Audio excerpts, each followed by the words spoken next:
Xoş gördük əziz dinləyicilər. Ukrayna-Rusiya müharibəsində məsələn Rusiyanın 9 may qələbə gününə yaxınlaşması faciələrlə davam edir. İstər Rostov olsun, istər digər ərazilər olsun, Ukrayna hər gün Rusiyanın gününü qarayır.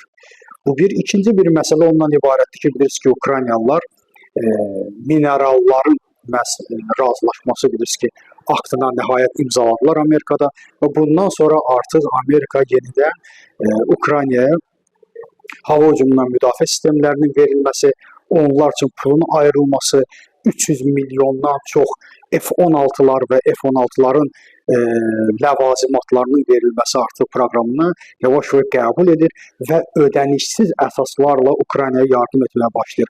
Mən deyirdim ki, vaxt gələcək bu daşlar bir-bir yerinə oturacaq. Nəhayət Trump'ın da daşları bir-bir yerinə oturmaqdadır.